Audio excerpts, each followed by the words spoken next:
Good morning student, कैसे हैं आप लोग। आई होप कि आप लोग अच्छे होंगे। आप सभी का समर्पण मैथ पॉइंट ऑनलाइन क्लासेस में स्वागत है। आज हम लोग क्लास 10 सब्जेक्ट मैथ का पहला चैप्टर वास्तविक संख्या का एग्जाम्पल को सॉल्यूशन करेंगे। पिछला वीडियो में मैंने एक्सरसाइज 1.1 को सॉल्यूशन किया। उसके बाद हम लोग प्रमेय 1.3 को सॉल्यूशन करेंगे। प्रमेय 1.3 क्या है? तो सिद्ध कीजिए कि √2 एक अपरिमेय संख्या है।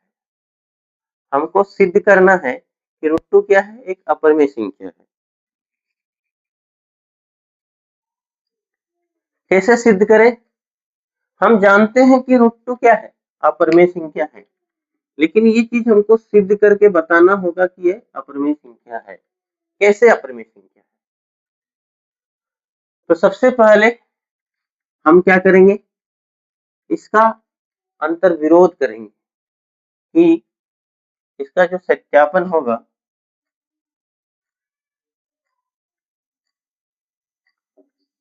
लिखेंगे, माना अंतर विरोध में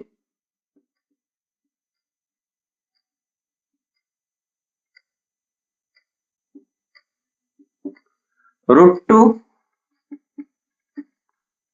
एक परिमेय संख्या है।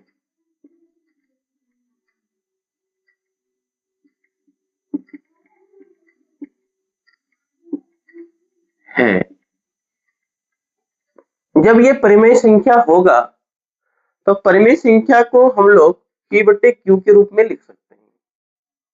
हम लोग इंट्रोडक्शन क्लास में पढ़े थे कि परिमेय संख्या को हम क्या कर सकते हैं, P/Q के रूप में लिख सकते हैं।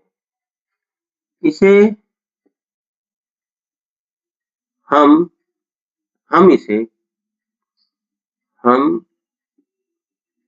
इसे P/Q के रूप में लिख सकते हैं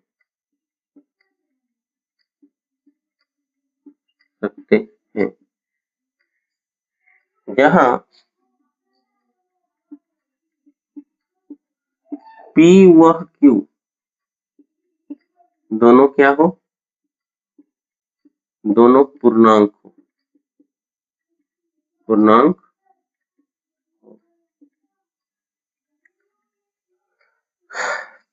तथा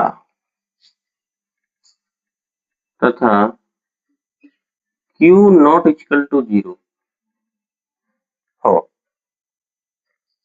यानी हम √2 को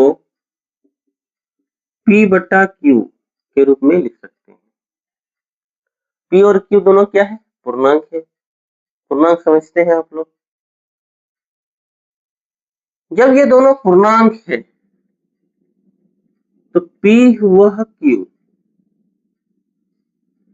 अभाज्य संख्या है, अभाज्य संख्याएं हैं। अभाज्य संख्याएं किसको कहते हैं? जिस वैसी संख्याएं जिसका HCF 1 होता है, संख्याएं हैं। अर्थात HCF P व Q का कितना होगा? 1 के बराबर होना चाहिए।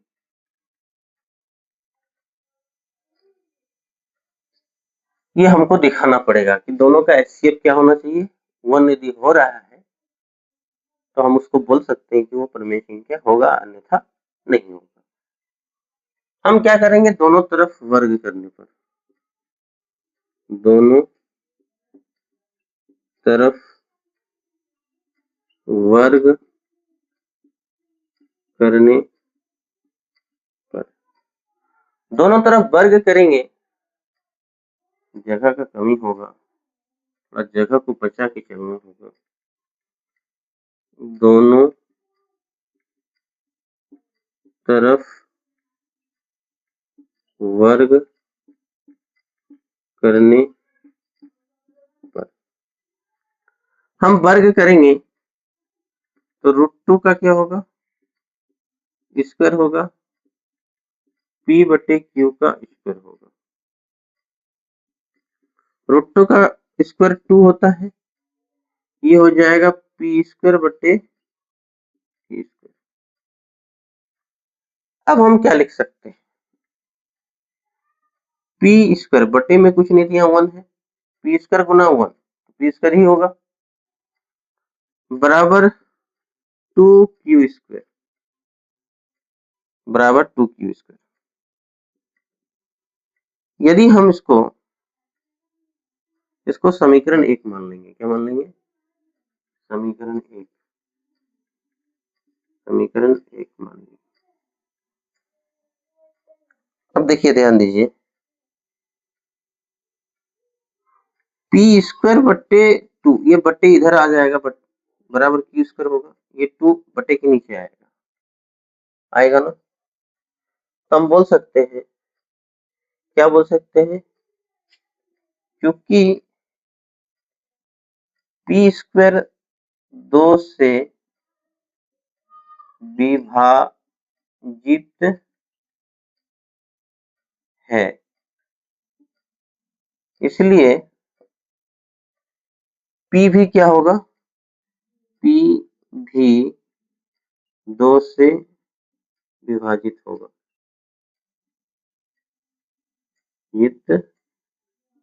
होगा। इससे पहले एक प्रमेय दिया था, प्रमेय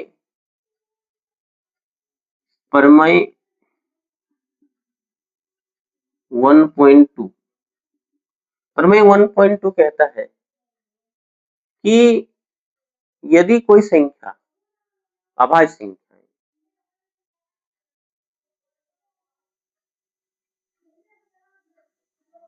a स्क्वायर q से विभाजित है, q से विभाजित है, या आप कुछ भी मान लीजिए, हाँ, a स्क्वायर b से विभाजित है, b से विभाजित है, तो a भी क्या होगा, b से विभाजित होगा, b से क्या होगा, विभाजित होगा। ये प्रमेय 1.2 कहता है, ठीक।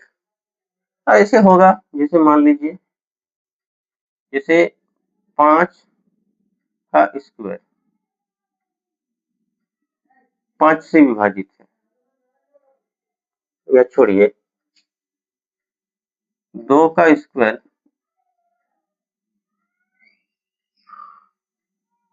2 का स्क्वायर नहीं, कुछ भी ले लेते हैं, अभाज्य संख्या कहते हैं ना।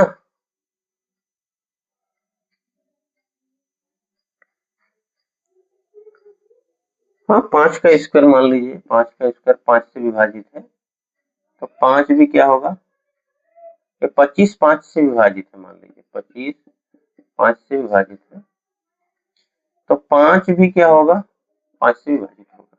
इसका मतलब ये, ठीक। अब हम क्या करेंगे, अब हम फिर से मानेंगे,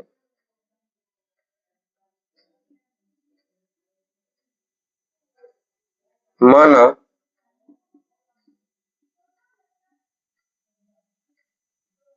p बराबर 2r मान लिए, जहां r क्या है, पूर्णांक है, एक पूर्णांक, r क्या है, एक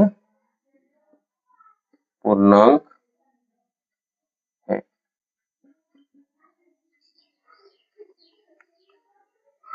इसको भी क्या करेंगे, दोनों तरफ वर्ग करेंगे, दोनों तरफ वर्ग करने पर, इसको भी दोनों तरफ वर्ग करेंगे, तो ये भी क्या होगा, ये हो जाएगा p स्क्वायर बराबर 2r का होल स्क्वायर होगा। क्या होगा यहाँ पर पी स्क्वायर बराबर, हम पी स्क्वायर बराबर क्या लिख सकते हैं, 2 पी स्क्वायर बराबर लिख सकते हैं 2 क्यू स्क्वायर बराबर यहाँ हो जाएगा 4, क्योंकि 2 का स्क्वायर 4 होता है, आर स्क्वायर होगा। अब देखिए ये 2 1 जा 2, 2 2 जा 4 कट जाएगा, तो यहाँ बचेगा क्यू स्क्वायर बटे 2 बराबर आर स्क्वायर। अब हम लिख सकते हैं कि क्यू स्क्वायर 2 से विभाजित है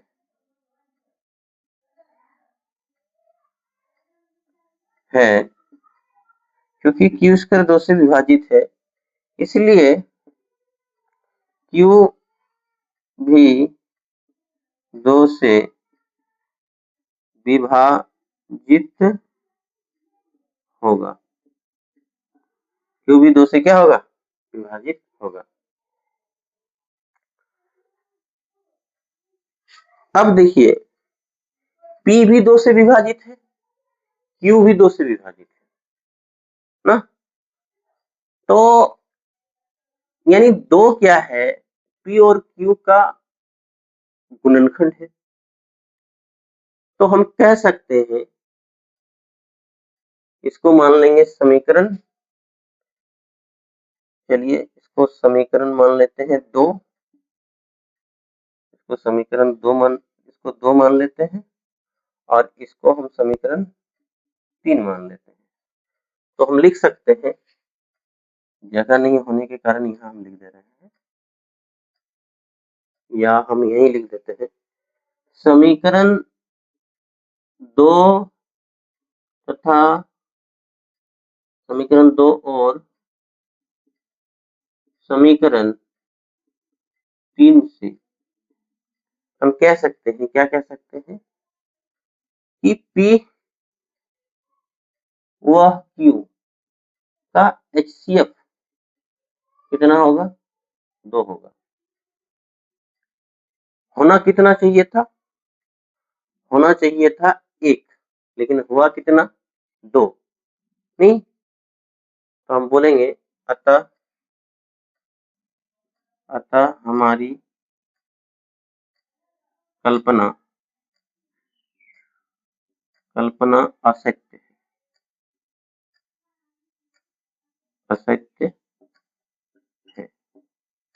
अतः हमारी कल्पना असत्य है, इसलिए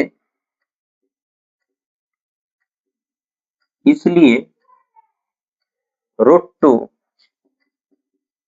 एक अपरिमेय संख्या है,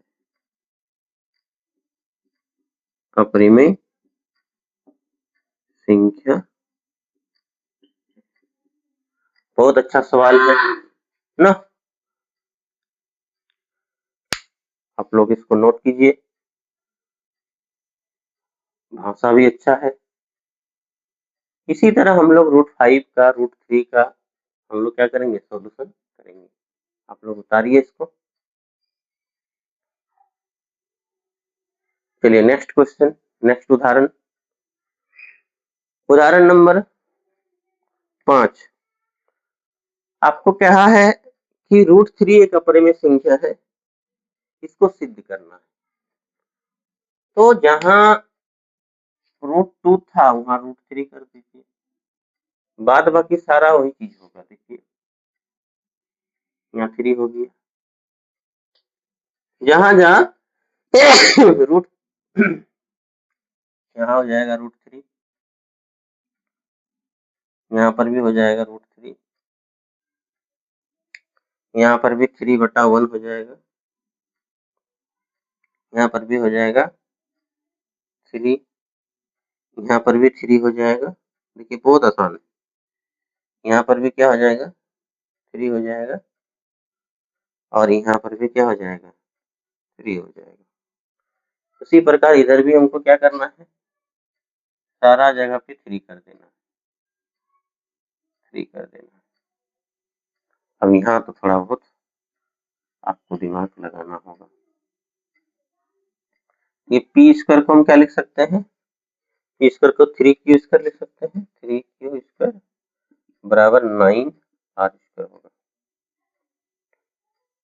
तो 3 त्रिका 9 होगा, तो यहाँ 3 हो जाएगा, तो यहाँ पर भी क्या होगा 3 होगा, यहाँ पर भी 3 होगा, इसका भी HCF कितना हो जाएगा 3 हो जाएगा, और यहाँ पर भी क्या हो जाएगा तब 3 हो जाएगा।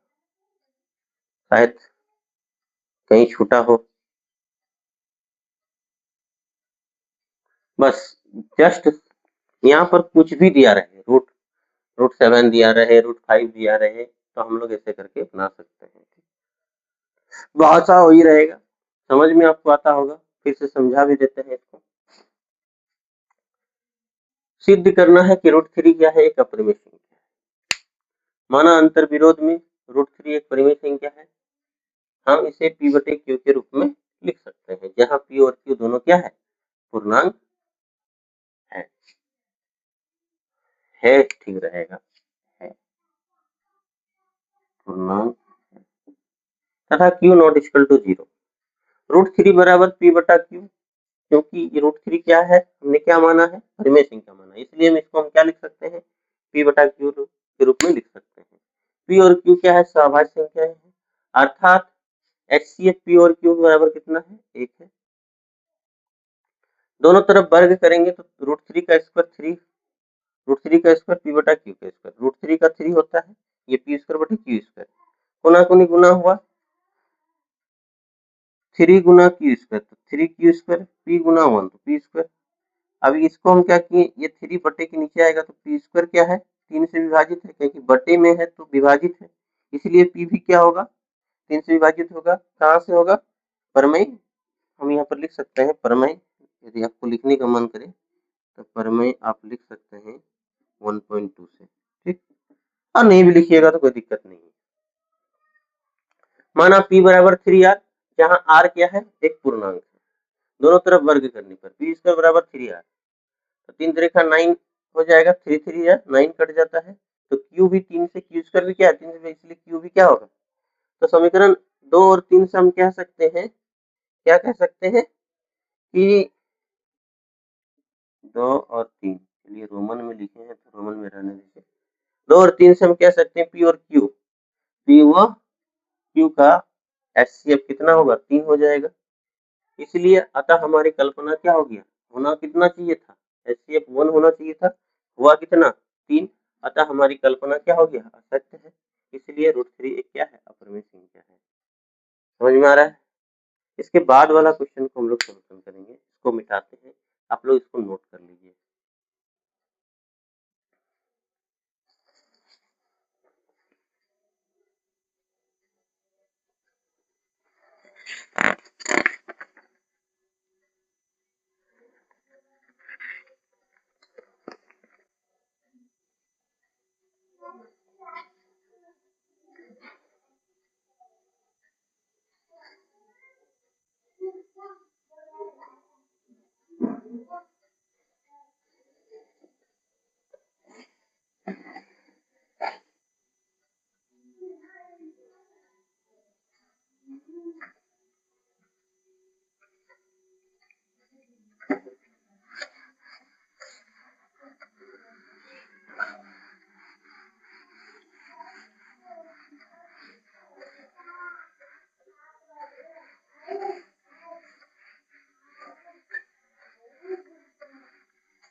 दर्शाइए कि उदाहरण 6 देखिए, उदाहरण 6 आपका लिखा है, दर्शाइए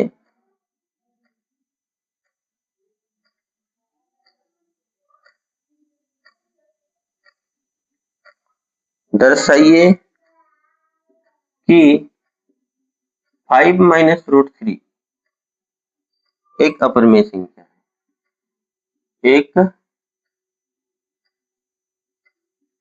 अपरिमेय संख्या है। दर्शाइए कि 5 माइनस रूट 3 क्या है एक अपरिमेय संख्या। कैसे इसको सिद्ध करना दर्शाना एक ही बात है, ठीक। तो सत्यापन लिखेंगे। फिर से उसी तरह माना अंतर विरोध में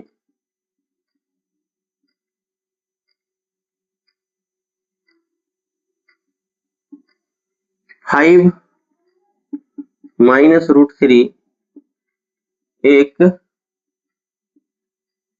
परिमेय संख्या है। माना अंतर विरोध में 5 माइनस रूट थ्री क्या है? एक परिमेय संख्या है, जिसे हम इसे P बटे Q के रूप में लिख सकते हैं।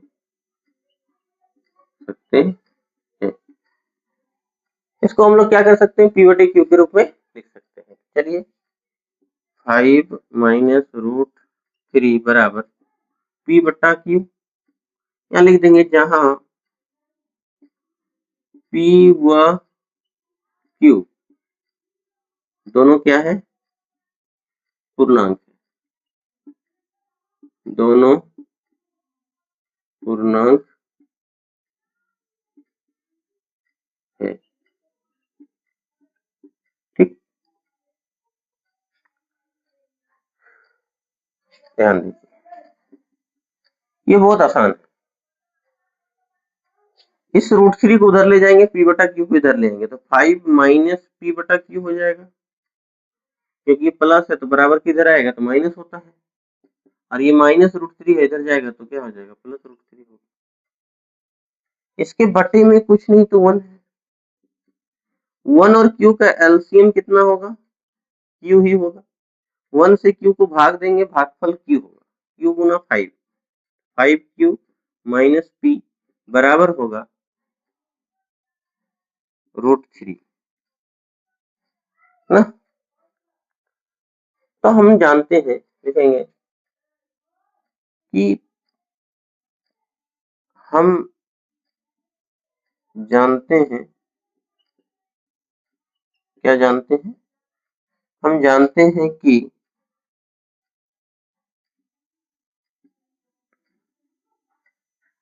P, Q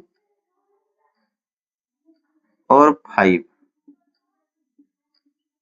सभी क्या है? सभी परिमेय संख्या है। सभी परिमेय संख्याएं हैं,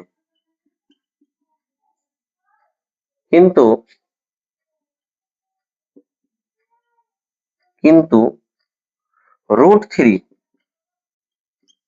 एक अपरिमेय संख्या है। सभी परिमेय संख्या लिखना भी ठीक है, सभी पूर्णांक भी लिखना ठीक है, हाँ चलेगा, किंतु रूट थ्री एक क्या है? अपरिमेय संख्या है। अपरिमेय संख्या है, इसलिए परिमेय संख्या, इसलिए परिमेय संख्या नॉट इक्वल टू अपरिमेय संख्या।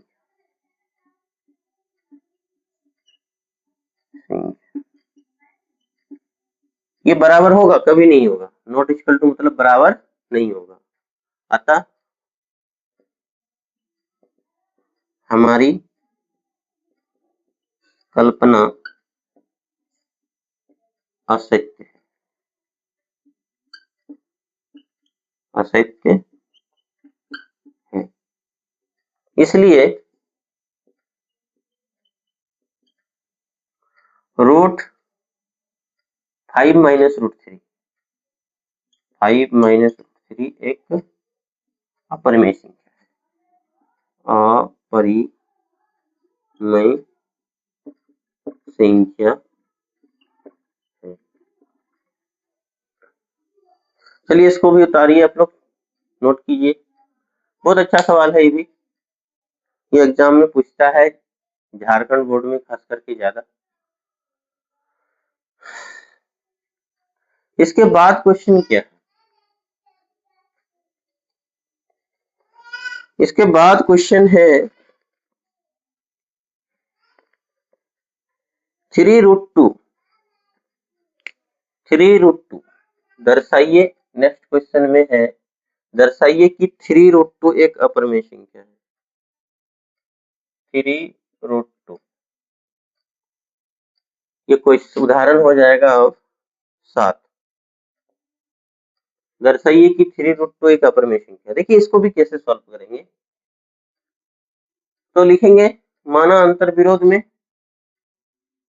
3√2 एक परिमेय संख्या जिसे हम इसे p बटे q के रूप में लिख सकते हैं। अब यहाँ से आपको 3√2 यहाँ पर भी चेंज करना होगा, यहाँ पर भी क्या करना होगा, चेंज करना होगा। p हो जाएगा √2 बराबर p बटा 3q, p बटा 3q, क्योंकि रूट वहां चला गया। तो हम बोल सकते हैं यहाँ p q और 5 की जगह क्या हो जाएगा 3। सभी परिमेय संख्या है, किंतु √2 क्या है, एक अपरिमेय संख्या है।